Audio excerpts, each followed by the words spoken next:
Mais uma vez, boa noite, Angola. Uma rede criminosa composta por cidadãos chineses e ugandeses foi desmantelada aqui em Luanda pelo Serviço de Investigação Criminal. O grupo tinha como base uma unidade hoteleira e contratava jovens angolanos que eram usados como isca para operações de burla a partir das redes sociais e outros crimes de que são acusados. Jovens com idades compreendidas entre 19 e 36 anos usavam falsos perfis online para atraírem cidadãos portugueses no ramo da construção civil e não só. Esta jovem que trabalhava para os chineses há um mês explica como procedia. Me comunicava com pessoas do estrangeiro, que neste caso são portugueses, para puxar-lhes informações de uma forma imperativa na amizade. Eu interagia com eles como se fosse uma amizade normal. Eu enviava um simples olá e ele respondia. E aí a gente conversava. Pedia dados para ele, que é este que está aqui. Eu perguntava qual é a idade da pessoa com quem eu falava, onde ele vivia, quais são a profissão, qual é a profissão dele, o que ele gosta de fazer nos tempos livres, se é solteiro, se tem filhos e coisas assim. Dali, no final de todas as conversas, eu pedia o WhatsApp dele. O Serviço de Investigação Criminal deteve uma rede de cidadãos chineses que se dedicavam à prática de falsidade informática numa unidade hoteleira disfarçada de oficina localizada em Luanda, no bairro Benfica. Associação criminosa, falsidade informática, atividade ou prática de jogos ilícita, coação de jogos também ilícita, branqueamento de capitais, burla, entre outros crimes que ainda temos que aferir aqui, porque há um conjunto de atividades dissimuladas dessa atividade. Os chineses também são suspeitos de gestão clandestina de um casino virtual onde controlavam vários jogos online. Uma outra sala, que esta aqui nos encontramos, tem duas tarefas: atividades de jogos, ou seja, que era direcionado ao público-alvo ou os apostadores são apenas cidadãos brasileiros. Eram disponibilizados diariamente 700 números a cada operador desta sala, onde também temos aqui funcionários apenas angolanos, que se dedicavam a solicitar através do LNBet, não é? Aqui é a plataforma de jogos, para os cidadãos brasileiros acorrerem a essa plataforma e receberem bônus. A outra era para engajar músicas brasileiras para receber então um bônus de R$10. Assistente promocional da empresa LNBet, o senhor conhece a nossa empresa? Ótimo, nós somos uma empresa de plataforma de jogos online e nós estamos ligando para o senhor para informar que a nossa empresa está oferecendo bônus em dinheiro, que pode variar de R$1 a R$18, beleza? Uma quarta sala era utilizada onde tinha apenas um computador, que é o computador central, que fazia recurso à inteligência artificial para mudar rostos de funcionários desta empresa, não é? Tornando-os mais atraentes, ou seja, equiparados às fotografias dos perfis falsos para a interação em videochamada. A operação foi também desenvolvida pela Direção Central de Operações, Direção Nacional de Combate aos Crimes Informáticos e pela Direção de Combate ao Crime Organizado. O administrador do município de Belas denunciou hoje o envolvimento de ministros, generais, deputados e outros responsáveis no conflito de gestão de terras. Arlindo dos Santos, que apresentava um relatório síntese do município no âmbito do programa Governar Juntos, disse que a situação tem criado inúmeros constrangimentos. Por sua vez, o governador de Luanda, Manuel Homem, referiu que foi aberto um processo junto da magistratura judicial para se pôr fim ao problema. O município de Belas, em Luanda, tem vindo a enfrentar desafios de ocupação ilegal de terrenos, situação em que muitas vezes tem tido o envolvimento de ministros, generais, deputados e outros. Durante a apresentação do relatório síntese do município de Belas, que teve lugar na comuna da Barra do Kwanza, no âmbito do programa Governar Juntos do Governo Provincial de Luanda, o administrador na gestão da coisa pública. O governador de Luanda, Manuel Homem, assegurou que estão a ser afinados junto do Conselho Superior da Magistratura Judicial os procedimentos de atuação para pôr fim à gestão de conflitos de terras. Estamos a interagir com o Conselho Superior da Magistratura Judicial para continuarmos a afinar os procedimentos em relação à atuação dos órgãos de justiça nesta matéria dos conflitos de terreno. Os terrenos relacionados com a sobreposição, que é causado pelos órgãos que intervêm no processo, e nós também temos estado a trabalhar com o Ministério das Obras Públicas e as administrações municipais no sentido de melhor alinharmos a atuação sobre este tema. O Governo Provincial de Luanda, os problemas relacionados com os terrenos, e este posto de comando intervém nos temas de sobreposição e ou conflitos de terra. Em relação ao setor da educação, o município de Belas tem mais de 26 mil crianças fora do sistema de ensino, segundo dados avançados pelo seu Lindo dos Santos. Um dado que nos preocupa, que é de 26.843 crianças fora do sistema de ensino. Temos a alfabetização e educação de jovens e adultos em cerca de 4.361 alfabetizados. Temos também o ensino especial, com 274 alunos no ensino primário. Corrijo, 10 alunos do primeiro ciclo, 3 alunos do segundo ciclo, num total de 297 alunos do ensino especial. O governador de Luanda disse que dentro em breve o município de Belas vai ser contemplado com a construção de mais escolas primárias para reduzir o número de crianças fora do sistema de ensino. Constitui uma preocupação do Governo Provincial de Luanda, do Ministério da Educação e do Governo Central como um todo. O Sr. Presidente da República autorizou ao Ministério da Educação a construção de mais escolas na província de Luanda. Com certeza, o município de Belas será contemplado com mais escolas do ensino primário para permitir que possamos reduzir muito mais o número de crianças que temos fora do sistema de ensino. Sobre o setor da saúde, Belas ainda não conta com um hospital municipal. Manuel Homem avançou que está em curso estudos para a identificação de um local para a construção de uma unidade sanitária de referência que possa atender toda a região. A recomendação e a solicitação do Sr. Administrador Municipal é que nós pudéssemos interagir com o Ministério da Saúde no sentido de ser construído um hospital de nível primário nesta região, portanto, entre Benfica e Barra do Kwanza, que é uma solicitação que a senhora Ministra da Saúde já está por dentro e estamos a trabalhar para identificar espaços e programação orçamental para darmos sequência a esta necessidade. Na sequência do programa Governar Juntos, que decorreu durante 2 dias no município de Belas, Manuel Homem efetuou uma visita ao Hospital da Barra do Kwanza antes de orientar a 9ª sessão ordinária do Governo Provincial de Luanda. Seguimos para a província de Cabinda, onde as autoridades intensificam as políticas de combate à fome e à pobreza. Nos municípios de Bucuzau e Belize, os resultados têm sido animadores. A conclusão das obras do PIM tem contribuído bastante na melhoria da vida das populações. Os membros do Conselho da Auscultação do Governo Provincial de Cabinda reuniram para analisar os programas de investimento na região. Entre os assuntos e abordagem, o destaque recai para o andamento dos projetos do PIM, Programa de Combate à Fome e Pobreza, e a toponímia dos municípios de Bucuzau e Belize.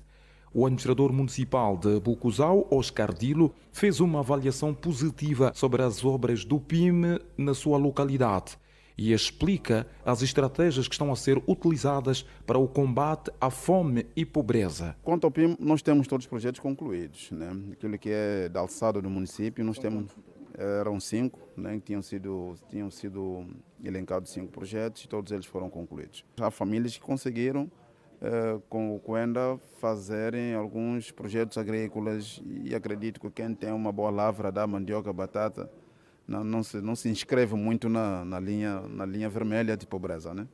E temos essa realidade a nível do Coenda. Bocuzá beneficiou muito, porque nós tivemos cerca de 5.000 inscritos ou cadastrados e quase que todos já receberam as suas transferências monetárias e 4 cooperativas criadas no âmbito disso, ao nível do município de Bocuzal, no quadro da inclusão produtiva. Os membros do Conselho da Auscultação reconheceram e aprovaram alguns pontos levantados durante o encontro. Em relação às políticas de combate à fome e pobreza, ficou a recomendação de mais trabalho em função das dificuldades que a população enfrenta. Da minha parte, acho que o que vimos dá para alimentar certa esperança, mas pedimos que se redobre o esforço, porque a situação da fome e da pobreza está tão alarmante que não se deve baixar a guarda.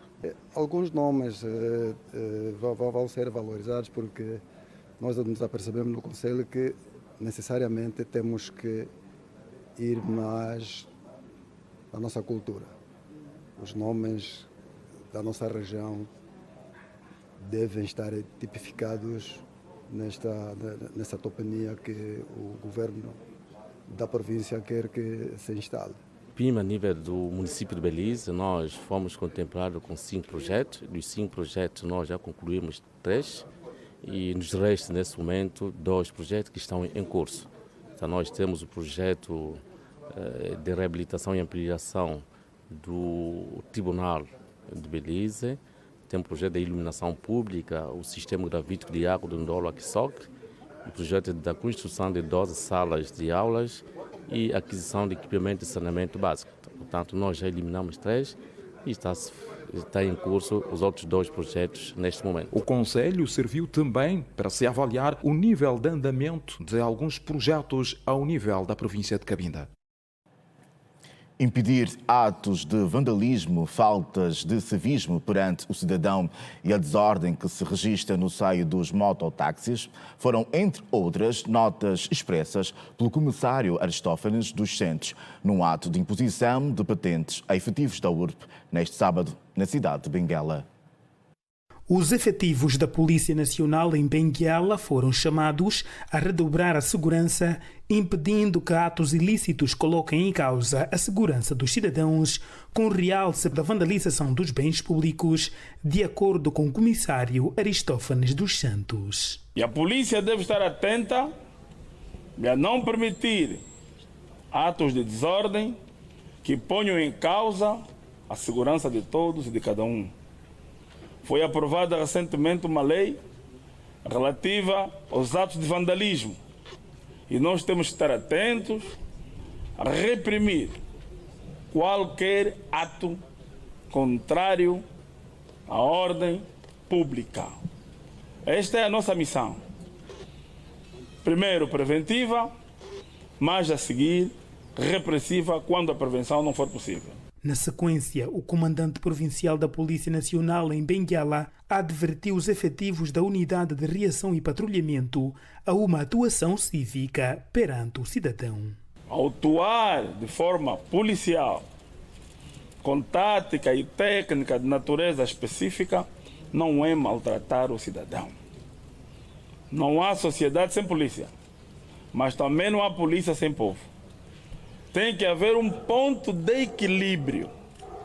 Não queremos que as nossas forças sejam consideradas forças repressoras que maltratem o cidadão. Mas também não queremos que sejam forças frouxas, que não tenham capacidade de repelir a ameaça.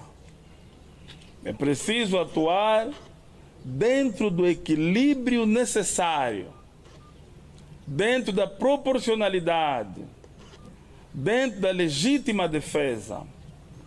Se estivermos a ser atacados, vamos usar os meios cabíveis para repelir a ameaça. Mas não devemos exagerar. O desrespeito às regras de trânsito por parte dos condutores de motorizadas, com realce para os mototaxistas, também mereceu o crivo do comissário, onde falou de uma operação em vista para a reposição da ordem na via. Vamos assistir nos próximos tempos um incremento da ação policial na via pública, não contra os mototaxistas, mas contra os mototaxistas desordeiros, indisciplinados, aqueles que não respeitam a vida humana e apenas dedicam-se ao lucro fácil. Mas também quero chamar a atenção e alertar as famílias, aos pais, às mães, aos tutores e aos curadores, para terem cuidado, porque são eles que entregam seus filhos para pagarem menos, então, numa só motorizada, transportam 2, 3 filhos, esquecendo-se que em caso de acidente poderão perdê-los de uma só vez. Palavras do comandante provincial da Polícia Nacional em Benguela neste sábado, no dia em que os efetivos da URP, Unidade de Reação e Patrulhamento, receberam novas patentes. Encerrou hoje o fórum que reuniu mulheres da África. Foram, entre outras temáticas debatidas aqui em Luanda, a questão do conflito na região. Assuntos relacionados com a gestão dos conflitos que assolam a nossa região e a influência que a mulher representa no domínio da mediação para a paz. Terminou neste sábado o Fórum de Alto Nível das Mulheres da Região dos Grandes Lagos, evento que aconteceu em Luanda durante 2 dias. O fórum decorreu sob o lema O Reforço da Participação e Liderança das Mulheres nos Processos de Paz e Segurança na Região dos Grandes Lagos. Competência, com ricas experiências nesse domínio, não poderia deixar de ser uma melhor oportunidade para que se criassem as condições para que, na verdade, as mulheres pudessem ter este papel ativo. Portanto, o discurso de que a mulher tem que participar já não faz muito sentido. Faz sentido que a mulher tem que ter uma voz no processo de decisão. Portanto, esta é que é a conclusão. Está-se a preparar o comunicado final, que naturalmente será dado a conhecer. Os grupos de trabalho têm a incumbência de criar recomendações específicas, mas, no fundo, aquilo que se pretende é que, de uma vez por todas, e considerando a elevada importância das mulheres líderes em África que aqui se encontram, que daqui saia resolução que permita fazer com que as mulheres, efetivamente, tenham a sua voz para o processo de tomada de decisão em relação a cessar conflitos e, sobretudo, este conflito da RDC que vitima famílias, mulheres, crianças e que impede o desenvolvimento dos nossos países. As mulheres, de uma forma geral, têm estado todas engajadas para que nós pudéssemos apelar pela paz. All the leaders of the African Union, the men leaders. Tanto um apelo para todos os líderes africanos, quer eles homens ou mulheres. Tanto instamos todos os líderes africanos para que possamos atingir a paz na região dos Grandes Lagos. E as mulheres estão efetivamente preparadas para assinar uma declaração e em sede da Cimeira da União Africana queremos instar todos os líderes africanos. Estamos cansados de falar, queremos agora ações para podermos obter a paz. Que consequências o continente pode enfrentar se não passar a ouvir a voz das mulheres? Portanto, nós conseguimos ver que são normalmente os homens os autores da guerra, os homens é que trazem a guerra e as mulheres mediam a paz. Portanto, as mulheres e as crianças são os que mais sofrem na guerra, mas nós mulheres líderes também vimos. Temos que efetivamente ser muito fortes para mediarmos a paz em nome das nossas filhas, dos nossos filhos. Nós mulheres é que efetivamente mediamos esses processos de paz. O Fórum analisou, entre outros temas, a situação humanitária e de segurança no leste da República Democrática do Congo, os mecanismos para a erradicação da violência baseada no género em contexto de conflito, os desafios e oportunidades para uma participação significativa das mulheres nos processos de paz em curso. Não são apenas as mulheres, mas os jovens também são muito importantes na prevenção de guerras.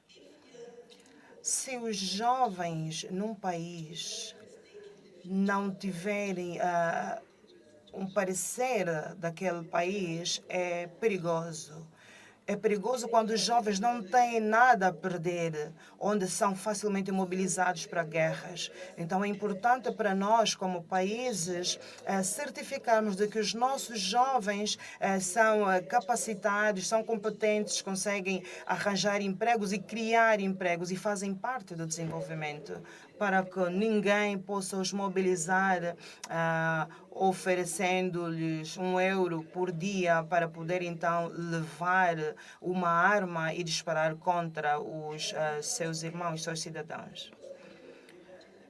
E sem isto, claro que não podemos ter uma agenda de 2063, porque a mesma não pode ser implementada sem jovens competentes, sem a participação das mulheres e sem paz. Se pretendemos que o continente seja unido e próspero, precisamos, então, garantir que os jovens, as mulheres, são os condutores para o desenvolvimento do continente. I was also the foreign minister of Tanzania. Durante muito tempo também fui ministra dos Negócios Estrangeiros da Tanzânia. I'm now the member of parliament. Agora sou deputada, membro do Parlamento. I'm the founding member of the FemWise Africa. Portanto, sou membro fundador da organização da FemWise. President Lorenzo is the chair. O presidente João Lourenço é o presidente. Of the International Conference on the Great Lakes Region. É o atual presidente da Organização Internacional dos Grandes Lagos. Os resultados do fórum vão apontar caminhos para aprimorar uma abordagem sistemática, holística e coesa sobre questões de género em todas as situações de segurança. Ainda neste jornal teremos o comunicado final deste fórum. Por agora, vamos dar conta que o presidente João Lourenço manteve neste sábado conversas telefónicas com os homólogos da República Democrática do Congo, Félix Tshisekedi, e do Ruanda, Paulo Kagame, sobre a situação de segurança no leste da RDC. Em concreto, o chefe de Estado abordou com os dois homólogos os últimos desenvolvimentos no âmbito dos esforços em curso no quadro do processo de Luanda, de acordo com a Presidência da República. Esta nota também vai desencadear depois as situações que vão dar fim aos conflitos na região. Por agora, vamos avançar com algumas famílias que, em condições vulneráveis em Cabinda, beneficiaram de consultas e de fármacos gratuitos. A iniciativa é do Fundo de Apoio Social, em parceria com a Associação de Doadores de Sangue. O Fundo de Apoio Social, em parceria com a Associação Provincial de Doadores de Sangue, promoveram campanhas de consultas médicas gratuitas. O objetivo do evento visa fazer chegar os serviços de saúde às pessoas com dificuldades de mobilidade. As consultas estavam direcionadas para malária, hipertensão, diabetes e HIV. A população agradece à iniciativa e pede a expansão deste projeto em outras comunidades. Olha, há muita vantagem. Em princípio, porque é uma consulta que eu poderia ter marcado no Hospital Geral, que poderia me levar dias, mas é uma consulta que eu já vim fazer, marco hoje, faço hoje, já fui atendido e só estou à espera do resultado, vou voltar a medir a atenção para voltar ao médico. Muita vantagem, até porque saber da saúde faz bem e uma vez que fui convidado pela rádio para chegar até aqui fazer uma consulta gratuita, não pude esperar por este grande momento, saber sobre a minha saúde. Tem que ser realizada pelo menos 3 vezes por semana, porque é muito bom o povo saber de como está o seu diagnóstico, para ver que medidas tomar ou precauções para não acontecer coisas piores vindouras. Aqui a coisa é diferente, aqui é rápido e eficaz também, uma vez que você faz tudo e tem seu medicamento na hora também. É muito bom. Nós agradecemos pela iniciativa do FAS, porque esse sangue já vai contribuir bastante lá no hospital, que tem notado carência do sangue, por isso essa iniciativa é louvável. A equipa organizadora destaca a necessidade de se prestar maior atenção às populações na área da saúde. Este processo vai continuar em outras localidades da província. Na primeira fase obtivemos 5 categorias daqueles que desprendem ou se consegue fazer a observação de vulnerabilidade visível. Então, entre esses constam os dialíticos e pessoas portadoras de anemia falciforme, carecem muito daquilo que com relação a questões de sangue. Então, houve essa necessidade de enquadrarmos na comemoração do FAS uma doação de sangue, que na verdade vai acudir, de certa forma, às preocupações ou às aflições que aqueles que são o nosso grupo-alvo. É uma forma também de dar um pacote completo daquilo que é a proteção social. O responsável da Associação de Dadores de Sangue reconheceu a cultura de doação de sangue por parte da juventude e hoje nota-se melhorias. Agora sim, parecendo que não, mas o nosso pessoal não é de Cabinda, agora já reconhece que doar sangue, na verdade, faz bem. Fazer bem, faz o bem. Então, já está a ser uma cultura doar sangue em Cabinda. Estiveram envolvidas nesta campanha e consultas gratuitas de saúde diversas comunidades religiosas sediadas em Cabinda. Na reportagem da semana trazemos recomendações de especialistas sobre a prevenção e tratamento do cancro da mama. Na segunda abordagem do especial Outubro Rosa, com a Celestina Zola. Acompanhe.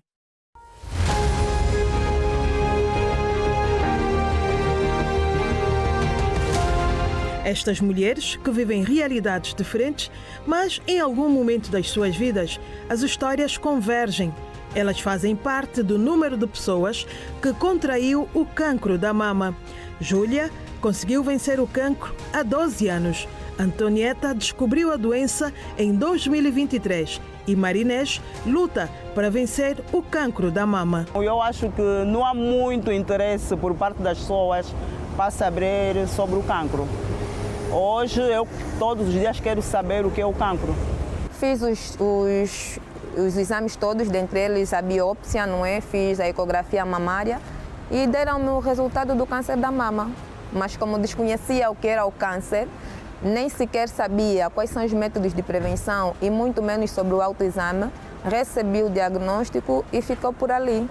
Na medida em que eu fui falando com algumas pessoas sobre o diagnóstico que eu tinha, que as pessoas me diziam: oh, tu tens isso, câncer de mama, isso é grave. Eu tinha uma vida muito ativa. Eu ia para a academia, eu trabalhava todos os dias, eu coloco o menino para a escola, eu acordo cedo, eu faço tudo em casa. Então, assim, eu tinha uma vida muito ativa. Quando eu comecei a fazer a quimioterapia, que os efeitos começaram a tomar conta do meu corpo, eu não conseguia mais, nem quase levantar da cama. Vem crescendo o número de pessoas que buscam pelo diagnóstico e tratamento do cancro da mama no Instituto Angolano de Controlo ao Cancro. E este diagnóstico passa pelo autoexame, exame clínico e a mamografia.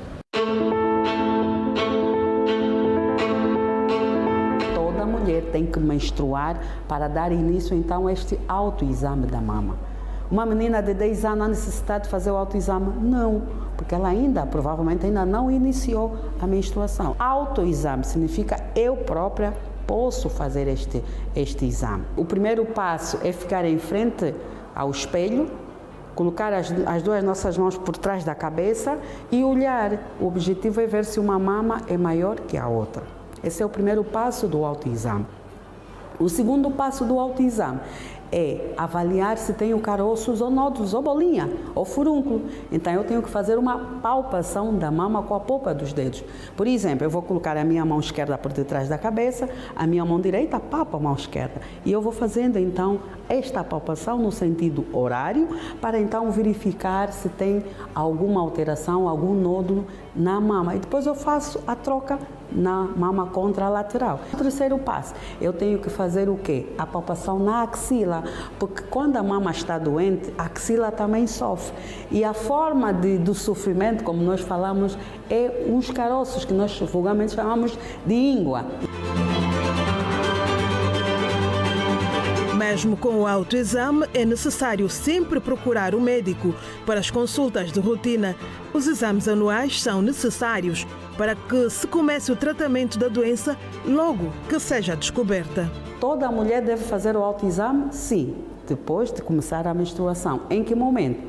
8 dias após a menstruação. Aquelas mulheres que já estão na menopausa, por exemplo, devem fazer o autoexame escolhendo um dia no mês. Porém, nem sempre nós encontramos alguma coisa, porque estamos a fazer o autoexame, motivo pelo qual precisamos posteriormente procurar os médicos. que é a consulta de rastreio. Não precisa ser necessariamente no hospital de oncologia. O ginecologista pode fazer essa consulta de rastreio. Infelizmente, quando eu cheguei à oncologia, já estava no nível 3, que é um nível quase avançado. Então, para o meu nível, tive que começar imediatamente com a quimioterapia. Tive 9 sessões de quimioterapia. Depois da quimioterapia, fui submetida à cirurgia. Depois da cirurgia, também fui submetida ao terceiro tratamento, que é a radioterapia. Então, mulheres e homens também, porque o cancro também atinge os homens. Vamos nos apalpar, vamos conhecer o nosso corpo e sempre, uma vez por ano, vamos fazer o autoexame. Eu não sentia dor física, eu não sentia, quando eu apalpava, eu não sentia nenhum tipo de ondulação, eu não sentia caroço, eu não sentia nada. Foi realmente no exame de rotina, a gente fez o exame de imagem que conseguiu ver. Tá vendo? E eu fazia todo ano. É uma doença silenciosa e se você não tivesse controle de ir ao médico, de fazer o autoexame, de fazer os exames de rotina, você acaba só descobrindo quando for muito pior.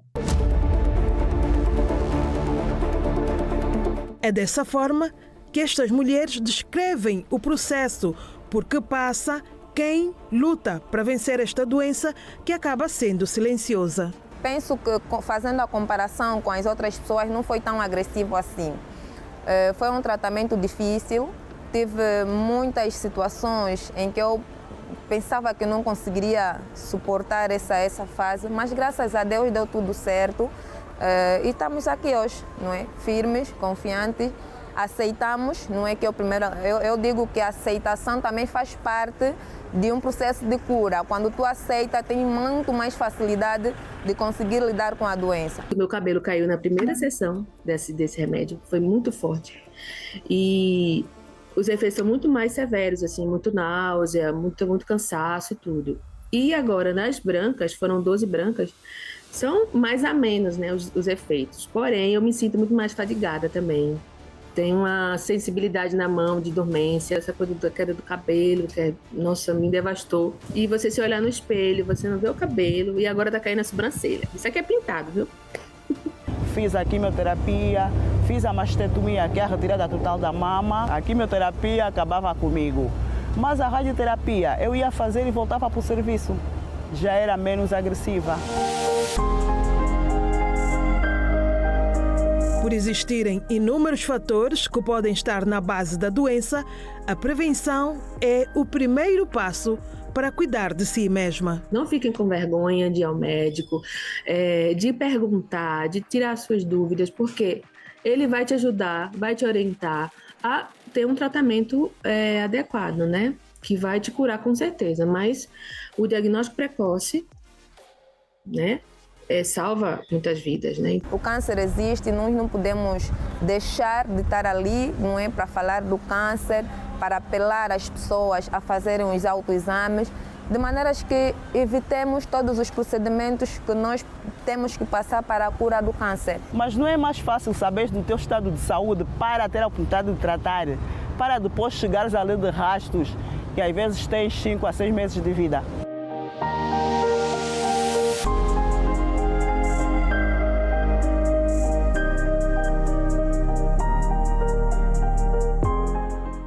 Situação em Moçambique, advogado de Venâncio Mondlane, candidato à presidência, e o mandatário da sua candidatura foram mortos a tiro.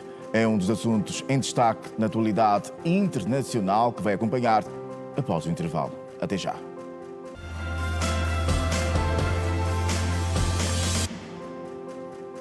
Seja bem-vindo à segunda parte do Girassol Jornal, edição de sábado. Paz e segurança na região dos Grandes Lagos. Terminou hoje aqui em Luanda o Fórum Regional de Alto Nível, que juntou mulheres africanas e com recomendações estratégicas.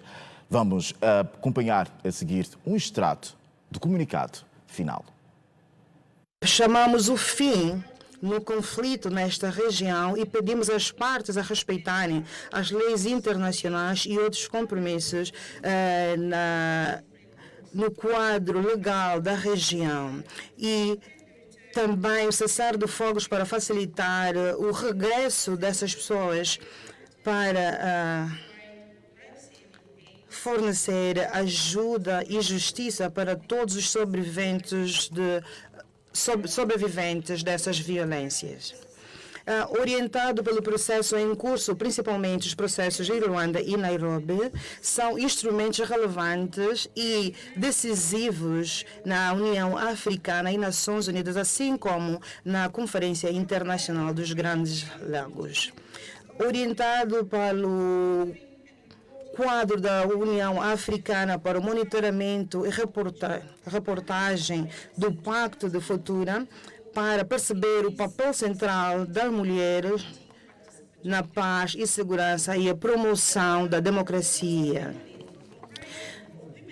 Recebemos a liderança de mulheres líderes apoiadas por peritos, assim como a inclusão da perspectiva das mulheres locais para apoiar esses esforços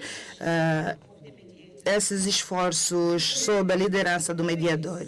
Recomendamos que se explorem formas para o regresso das comunidades e a implementação efetiva do desarmamento, desmobilização, recuperação comunitária e programa de estabilização, considerando a situação dos jovens e mulheres ex-combatentes, e solicitamos a cessão de hostilidades para permitir o regresso massivo interno de pessoas deslocadas, refugiados e comunidades. Reconhecemos o papel importante das mulheres na sociedade civil e na prevenção de conflitos e proteger os direitos dos civis no geral, incluindo o direito de anciões e deficientes. Pedimos aos stakeholders para apoiarem as mesas redondas das comunidades no leste do RDC para um diálogo intracomunitário para a justiça e a participação das mulheres na prevenção de conflitos e garantir a proteção dos civis e garantir os grupos vulneráveis das mulheres e crianças. Advocamos para o reforço de apoio de mulheres através de experiência e diálogos às comunidades e apoio adequado técnico, principalmente para organizações na implementação das iniciativas locais sobre paz e segurança. Chamamos a inclusão das mulheres nos mecanismos existentes para reforçar e monitorar a participação das mulheres nos processos da paz, principalmente na implementação do cessar-de-fogo através da partilha de informação nos grupos de partilha. Os esforços da República do Burundi são aqui bem-vindas por reunir o Fórum Regional das Mulheres na região nos dias 22 e 23 de agosto de 2024 em Bujumbura, Burundi, e as suas recomendações relevantes. Convidamos os governos na região para colaborarem com as regiões nacionais e locais para desenvolver e implementar políticas inclusivas relacionadas à paz e segurança que refletem as perspectivas e necessidades das comunidades locais afetadas pelo conflito.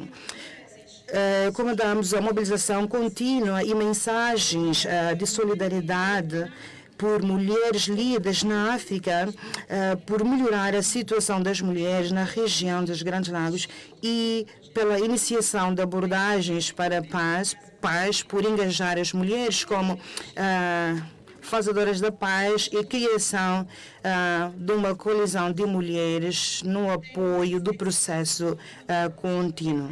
Agradecemos a Sua Excelência, Presidente João Manuel Gonçalves Lourenço, Presidente da República de Angola, e Sua Excelência, Sr. Moussa Faki, Presidente da União Africana, pelo compromisso contínuo da agenda e o silenciar das armas na África. E também agradecemos a hospitalidade do governo e povo de Angola por organizar este fórum de alto nível.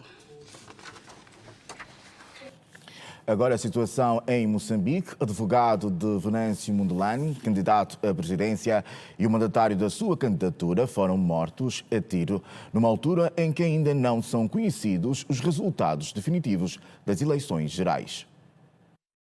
A polícia moçambicana confirmou hoje que a viatura em que seguiam Elvino Dias, advogado do candidato presidencial Venâncio Mondlane, e Paulo Guambe, mandatário do Podemos, partido que o apoia, foi emboscada.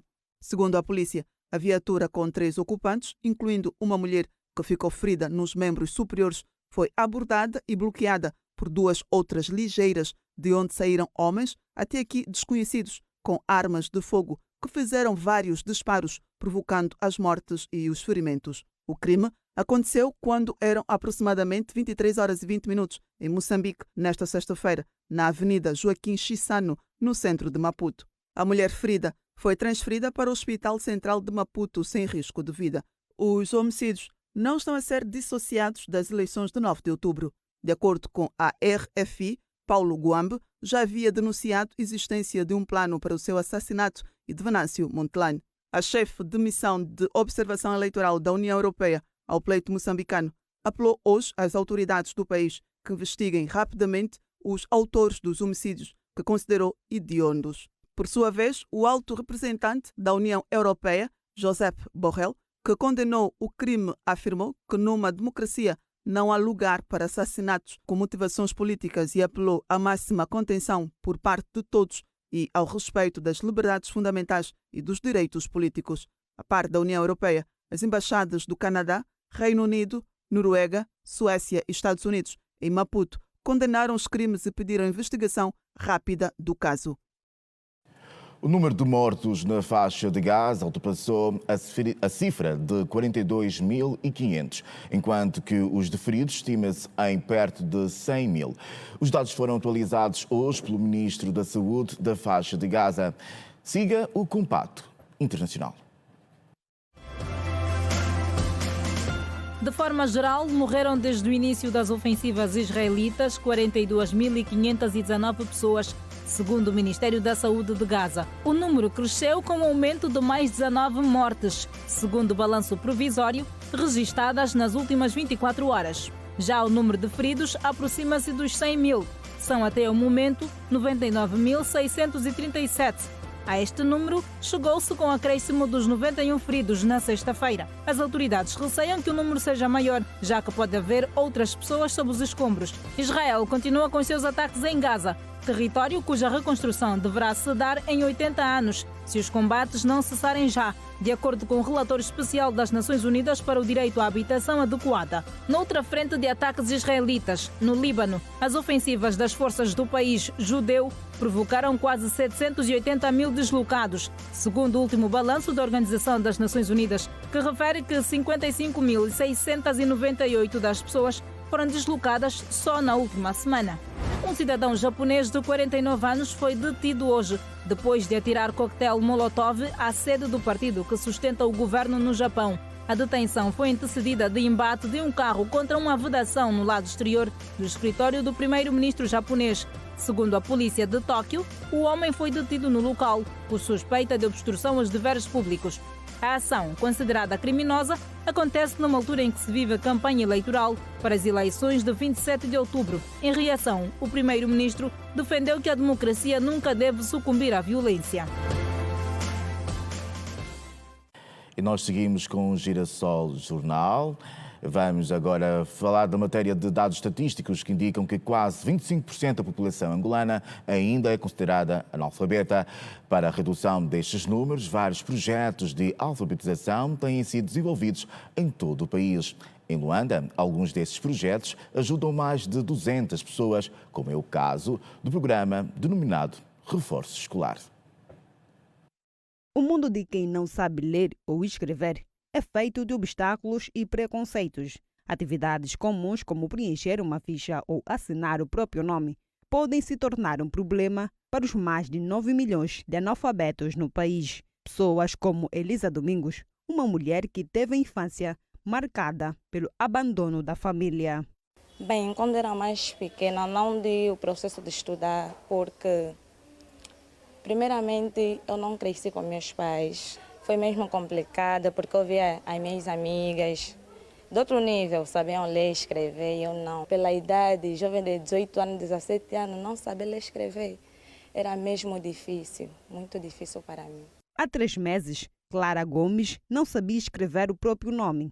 Com 39 anos e mãe de 2 filhos, ela conta que perdeu uma oportunidade de emprego por causa do analfabetismo. Fui à procura do emprego nesse lado do Talatona. Então, eu como não sabia ler, não sabia escrever, mas eu queria trabalhar. Então, fiz a entrevista, depois de fazer a entrevista, ele me deu um papel para mim assinalar alguns pontos. Disse, estás à vontade. Comecei a preencher primeiro a minha data de nascimento, preenchi o meu nome. Então, algumas coisas não consegui fazer. Eu fiquei aí parada com o papel à mesa de muito tempo. E depois ele disse, tu não escreveste? Eu disse, não escrevi. Mas eu fui sincero a falar no senhor que eu não sei ler, não sei escrever. O estigma fez com que estas pessoas se matriculassem na escolinha Reforço Escolar, indicada para alunos dos 5 aos 50 anos. Lá, eles encontram conhecimento e saem com a autoestima renovada. Uma vez que na sociedade que nós estamos, tem muita gente que não aceita essa deficiência que tem. E quando ela já abre esse outro passo, já é a melhor coisa que ela fez para o desenvolvimento tanto de criança como dos adultos. Para não ter vergonha, ter força de vontade, acreditar e depois, mais tarde, vai estar distante. Porque quando eu estava aqui mesmo não sabia nada, agora eu sei.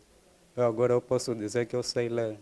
A criadora da escolinha Reforço Escolar, Juscelina Alberto, é professora há mais de 9 anos. Ela conta que mantém o projeto há 6. A instituição recebe mais de 200 pessoas com o objetivo de garantir educação para todos e de maneira gratuita. O Reforço Escolar surgiu no intuito de suprir as necessidades dos alunos. As dificuldades são muitas, principalmente com relação ao espaço.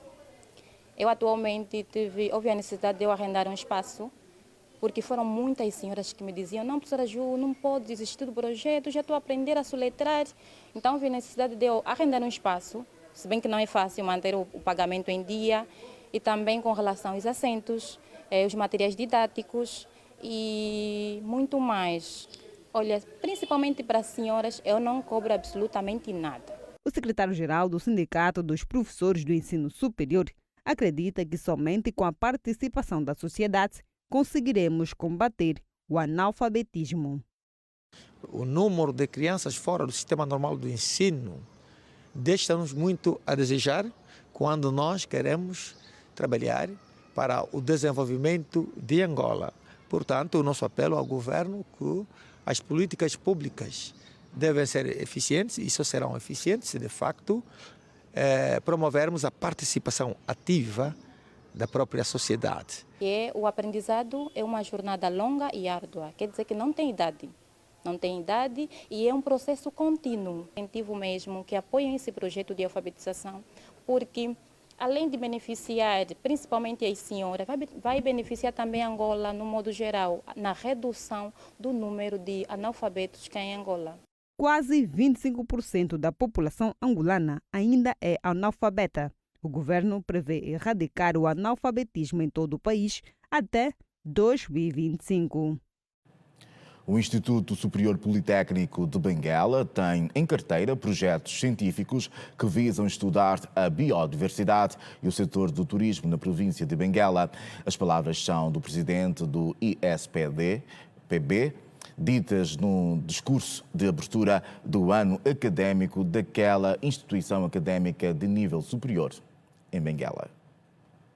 Desenvolver trabalhos nas áreas da biodiversidade e do turismo são alguns dos projetos científicos levados a cabo pelo Instituto Superior Politécnico de Benguela.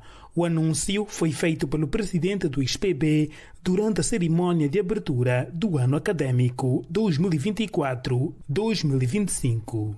Outros projetos prendem-se com a diversidade socioeconômica da nossa província, como estudo sobre a biodiversidade vegetal da região litoral da província de Benguela ou a caracterização taxonômica e importância socioeconômica dos crustáceos da ordem Decapoda nas zonas costeiras da província de Benguela. Outros projetos estão em análise, como o da Zona Turística da Baía Azul, projeto entregue à Administração Municipal da Baía Azul e o projeto do Simpósio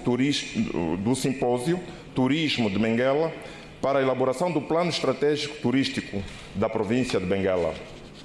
São, entre outros, estes projetos já em carteira. Na cerimónia, onde estiveram presentes docentes e discentes, o presidente do Instituto Privado fez menção à qualidade do corpo docente na esteira dos desafios da unidade académica de nível superior.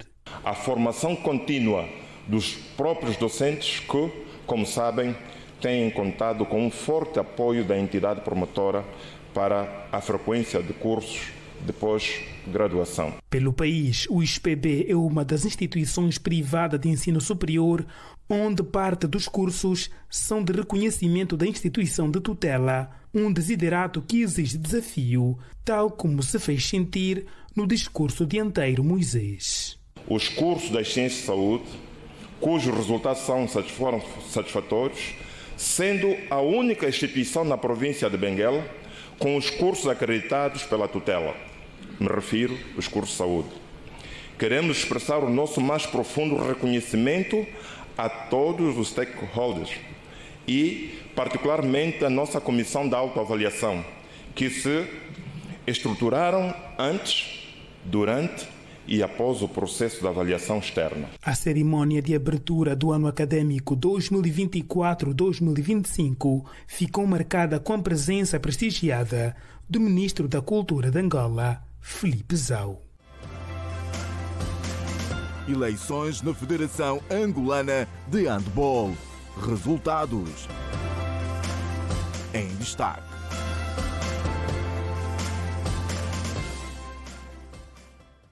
A Sonangol e a empresa chinesa de energias assinaram um memorando de entendimento que visa avaliar a implementação de um projeto da cadeia industrial de energia solar voltaica. Painéis fotovoltaicos em Angola, utilizando como matéria-prima o minério de quartzo. O acordo abre caminho para que, dentro de alguns anos, Angola conte com uma indústria de painéis solares assente na exploração do quartzo, bem como na produção de silício metalúrgico e polissilício para a produção de painéis solares. Alinhado ao princípio de retenção dos minerais referidos, utilizando a exportação sem o benefício da sua transformação, uma indústria de painéis solares desempenharia um papel-chave na estratégia de transição energética, considerando a importância vital da energia solar no processo. Com uma capacidade de produção projetada para 180 mil toneladas de silício metalúrgico e 150 mil toneladas de polissilício por ano, a fábrica deverá produzir, numa primeira fase, 50 mil toneladas destes produtos. O memorando de entendimento foi assinado pelo PCA da Sonangol, Gaspar Martins, e pelo CEO da empresa chinesa, Wang Fu. Vale lembrar que a exportação do minério de quartzo está proibida em Angola, de acordo com leis aprovadas pelo Conselho de Ministros. A medida visa estabelecer políticas para que o recurso mineral explorado no país seja preferencialmente transformado antes da sua exportação. O objetivo é dar potência à indústria transformadora, gerar emprego, promover a transferência de competências para a indústria nacional e garantir receitas para o Estado angolano.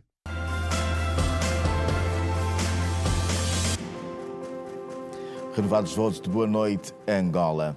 Apenas 2 candidatos foram aprovados para o Congresso que vai eleger a nova liderança da JMPLA e que está agendado para o próximo mês. Trata-se de Adilson Acho e Justino Capapinha. Os nomes foram aprovados em reunião extraordinária do Comitê Nacional da Organização Juvenil do Partido dos Camaradas, que teve lugar hoje aqui em Luanda. O Comitê Nacional da JMPLA elegeu neste sábado durante a terceira reunião extraordinária do Comitê Nacional da Jota em Pelá, os 2 candidatos que vão concorrer ao cargo de primeiro secretário nacional no 9º Congresso Ordinário a decorrer em Luanda nos dias 21 e 23 de novembro do corrente ano. Os membros do Comitê Nacional da Jota elegeram em voto secreto os camaradas Adilson Ash e Justino Capapinha para concorrerem ao cadeirão máximo da organização juvenil do partido em Pelá. A candidatura foi oficialmente aprovada hoje. Portanto, vamos fazer uma campanha sadia, portanto, dentro do espírito democrático, e auguramos sucessos e que vençamos e sejamos eleitos primeiro secretário nacional da Jota em Pelá. Constatamos algumas dificuldades que procuramos suprir através do nosso plano de ação, que está essencialmente estruturado em 4 linhas de força.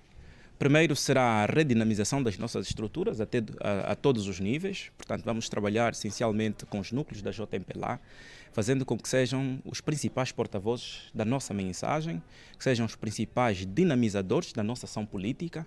Vamos fazer um reforço nas nossas estruturas intermédias, quer a nível interno, quer a nível externo, na diáspora. Portanto, depois disso e consolidado que estiver este passo, vamos então trabalhar na intensificação do papel da Jota em Pelá no processo de construção da sociedade angolana. Nós continuamos a dizer que no plano da vida interna nós vamos reforçar e consolidar o funcionamento das nossas estruturas, começando pelas organizações de base, estamos a falar dos núcleos e comitês locais de jovem. Vamos continuar a trabalhar no processo de transição e enquadramento dos militantes e quadros que estão a acessar nesse processo orgânico. Vamos trabalhar também no reforço da nossa capacidade, portanto, vamos vamos dar continuidade ao programa de capacitação interna que nós já temos. Sabemos que nós temos novas lideranças, da base até as estruturas intermédias, e que vão precisar desta formação, desta capacitação para continuarem a responder aos ingentes desafios que temos. No plano da inserção na sociedade e apoio ao empreendedorismo, que é uma vertente que nós vamos ter nas minhas linhas de força, nós vamos trabalhar com todos os segmentos da juventude. A eleição dos 2 candidatos aconteceu sob o olhar atento dos membros da direção central do partido em Pelá, com destaque para o secretário-geral Paulo Pombolo, que proferiu o discurso de abertura da terceira reunião extraordinária do Comitê Nacional da Jota em Pelá. Estamos aqui reunidos hoje para consolidar mais uma etapa importante da vossa caminhada rumo ao maior evento da juventude do MPLA, um momento que com certeza marcará um novo capítulo na história da nossa organização juvenil. Permitam-me felicitar a todos os camaradas e a Comissão Nacional Preparatória em particular pelo trabalho realizado ao longo das 7 fases do processo orgânico, definidas nas bases gerais, o comprometimento, a disciplina e o espírito de unidade que cada um dos militantes, quadros e dirigentes da organização demonstraram neste percurso, são provas inequívocas da força e da vitalidade da Jota em Pelá. A direção do MPLA, sob a liderança do camarada João Lourenço, presidente do MPLA, estará sempre com a sua organização juvenil, a Jota em Pelá, prestando todo o seu apoio e orientação política. Este é um compromisso intocável do nosso partido e do seu líder para com a nossa juventude, que é a força viva da nação angolana. Conte conosco para que esta última fase do processo seja conduzida com total transparência, disciplina e alinhamento com as normas estabelecidas nos vossos documentos orientadores. A reunião contou com a participação de 239 membros vindos das 18 províncias do país. Aconteceu hoje, aqui em Luanda, a primeira marcha do Para Já Servir Angola como partido político. O ato teve pela frente Abel Vucu, líder da formação política.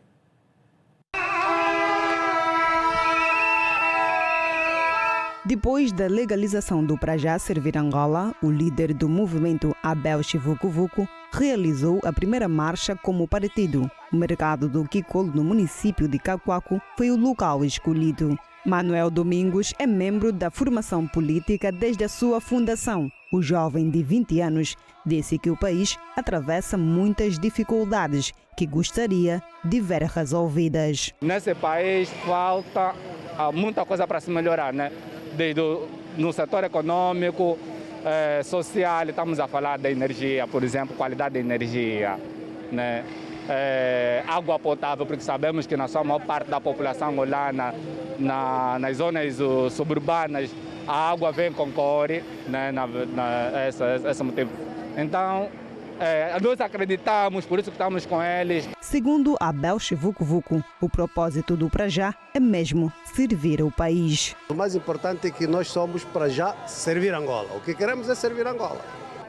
O modelo, isso o futuro dirá.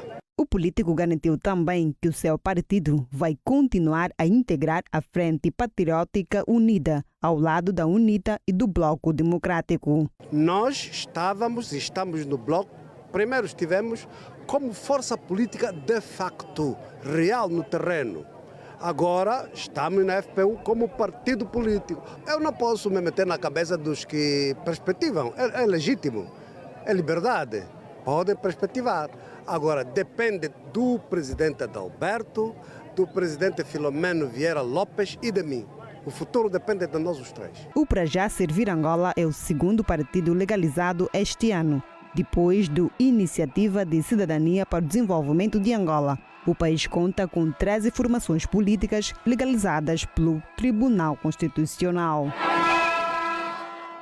Agora, a atualidade esportiva. Com 86 votos a favor, José do Amaral Maninho foi reeleito neste sábado para continuar a comandar os destinos da Federação Angolana de Handebol para o ciclo olímpico 2024-2028. O anfiteatro Paulo Bunce foi palco de mais um pleito eleitoral da Federação Angolana de Handebol neste sábado em Luanda, com José do Amaral Maninho atesta na concorrência a sua própria sucessão. Depois da população votante ter cumprido com seu papel, foi a seguir a vez da Comissão Eleitoral de cumprir também com o seu, a de contabilizar os votos que deram vitória ao candidato único com 98%, sendo 86 votos favoráveis, 2 abstenções, nenhum voto nulo e nenhum voto reclamado. O mandatário de José do Amaral Maninho, Pinto Pinto, mostrou-se satisfeito pela confiança que a família do handebol voltou a depositar ao seu candidato. Da lista única liderada por José Joaquim do Amaral e Silva Júnior Maninho, queremos agradecer à população votante pelo voto de confiança que nos dão mais uma vez para estar aos destinos da Federação Angolana de Handebol. Nós pensamos que fizemos um trabalho no primeiro mandato que conseguiu ir de conta aquilo que eram as expectativas do eleitorado e da comunidade handebolística, e confirmou-se agora com o dia da votação a confiança que a população tem em torno da nossa lista. Só nos resta agradecer e fica aqui firme o compromisso de continuarmos a trabalhar para tudo fazer para o handebol a nível do país. Pinto Pinto sublinhou igualmente que estão preparados para superarem as dificuldades do último mandato, bem como dar maior atenção ao handebol masculino. Sim, conforme o presidente tem estado a dizer, a preocupação da federação é com o handebol no geral, quer no género masculino como no género feminino, mas como é sabido, o nosso handebol feminino é o género que mais alegrias nos dá. Temos essa hegemonia a nível de África, não é? A nível dos masculinos, sim. Trabalhamos no primeiro mandato, vamos continuar a trabalhar para melhorar o desempenho. Fazer uma aposta no masculino, não é que nós não temos feito, mas vamos continuar a fazer para que consiga atingir os níveis que o feminino tem nessa altura. Maninho é o 10º presidente da Federação Angolana desde 2020, quando venceu Zeca Venâncio. O primeiro presidente da Federação da modalidade da linha dos 7 metros foi Francisco de Almeida, que liderou o órgão de 1979 a 1981. Maninho volta a merecer a confiança do eleitorado para presidir a Federação Angolana de Handebol no ciclo olímpico 2024-2028 e vai contar com os apoios de Teresa Ulundo e Fernando da Cruz na vice-presidência da FIFA. O rosto de hoje, no quadro Personalidade da Semana, é uma figura histórica ligada ao desporto nacional. Estamos a falar de Daniel Ndungidi, considerado um dos melhores futebolistas angolanos de todos os tempos.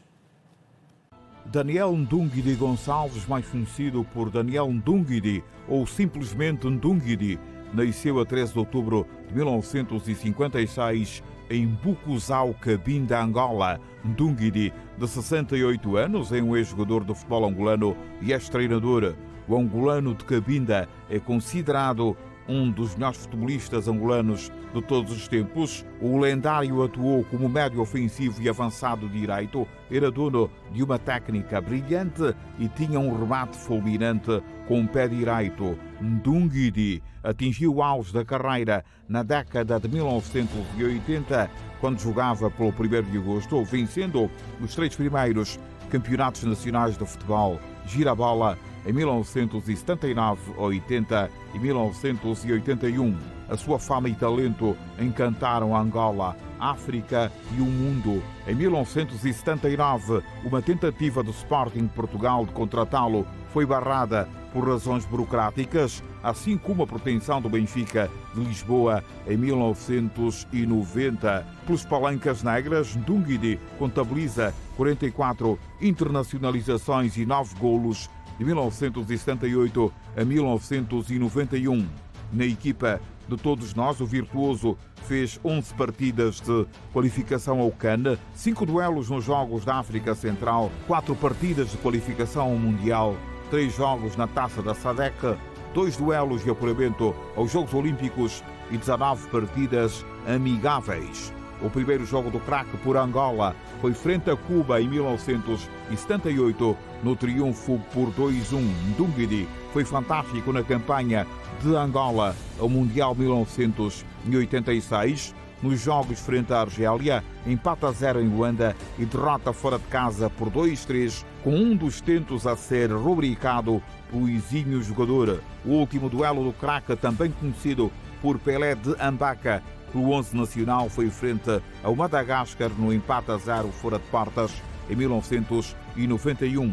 No dia 30 de novembro de 1991 foi disputado um jogo de despedida entre o 1º de agosto e o Petro de Luanda em homenagem a Ndungidi e Jesus. Após encerrar a carreira como jogador, Ndungidi teve uma breve carreira como treinador à frente do 1º de agosto. O mito ganhou o título do Girabola em 2 ocasiões, 1998 e 1999.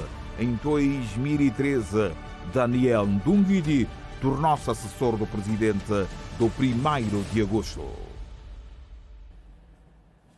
De facto, um talento de reconhecido valor. Boa noite, Angola. Fique bem. Até o nosso próximo encontro.